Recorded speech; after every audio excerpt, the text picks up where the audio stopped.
37 Central Illinois High School football teams started the same journey today, some yesterday. Make it to DeKalb and the football state finals. We were spread all over the area. We'll start with 1A, work our way up. Fischer hosting Cumberland in a rematch of last year's first-round matchup that the Bunnies won. Cumberland ties it up after half when Blaze Donsbach runs it in for the Pirates, but the Bunnies pull away. Will Delaney on a keeper runs it nearly 60 yards to make it 26-14, and any chance the Pirates had were taken away by the Bunnies. Race Zykes' pass intercepted by Drew Purvis.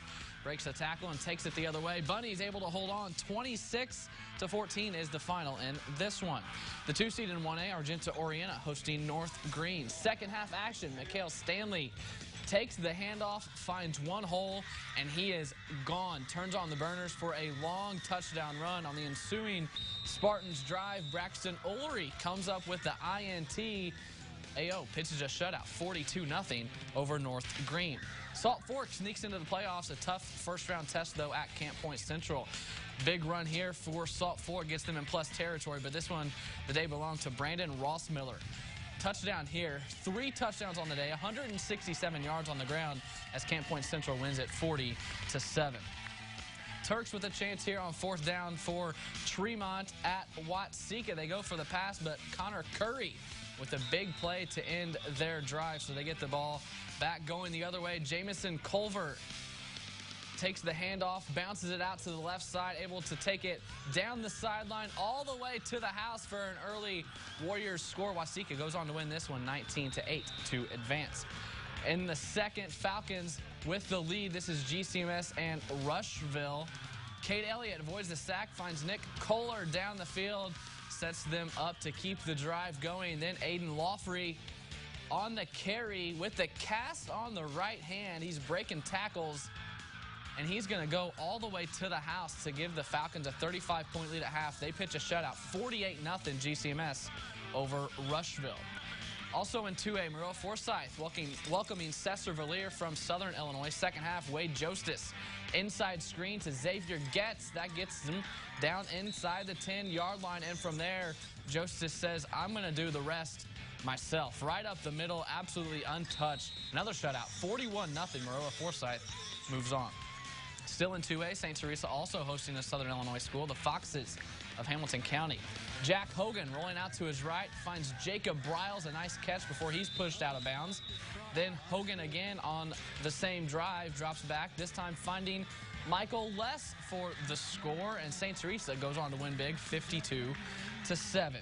We continue with Villa Grove Heritage all the way south to Nashville for round 1, not Tennessee. Julian Metcalf barrels in for the Hornets score. They took an early 7-0 lead. Later in the first, VGH taking over on a Hornets 4-and-out, but Blue Devils can't do anything with it as they fumble and Nashville recovers 35-0. Another shutout here. This one goes to Nashville. Up in 3A now, a local showdown between 2 seed Williamsville and 15 seed St. Joe Ogden. Connor McCormick, Bullets quarterback in the keeper, muscles his way across the goal line for a score to put Williamsville on top. Then he hands to Grant Rapierda for another touchdown. Williamsville big today, 54-26 over the Spartans. Monticello on the road for their first test to Perry County, and the DuQuoin Indians. First quarter, the snap goes over the quarterback's head. He tries to recover and kick the ball away, but smothered by the Sages. They come away with a safety. It was a Monticello 5-0 lead early. Then first play of the second quarter, Sages threatening. Nick tackles, finds Spencer Brown wide open for a 37-yard touchdown pass, but this one was a classic. DuQuoin comes away with a 3-point win, 28-25. Another 3A game, Chicago Carver. Thankful the Chicago strike is over so they could play their game at Paxton Buckley Loda. The Panthers start their opening drive on a good note. Hunter Anderson breaks through not 1, not 2, but 3 tackles on his way to the end zone to put them on the board first. And they just decide to keep adding more and more. Panthers going for 2. Gunnar Belt finds the end zone, just take an 8-point lead in the first 5 minutes of the game, and they go cruising to victory, 46-6 over Chicago Carver. Up in 4A, the 5 seed Unity hosting Central Illinois foe in Clinton. Rockets here, Nate Reinhardt finds Nate Drennan for the opening score. Maroons would go 3-and-out, so Rockets get the ball back. This time they hand it off to Hank Kane, goes 18 yards to the end zone. Another blowout, Unity 42, Clinton 14. Unity to the second round. Up in 5A, the marquee game between 1 seed Mount Zion and 16 seed MacArthur. Braves get absolutely nothing on their first possession, but the Generals do. They go to A.J. Lawson. He's going to Iowa to play college football. He's pretty good. He's got Mac moving.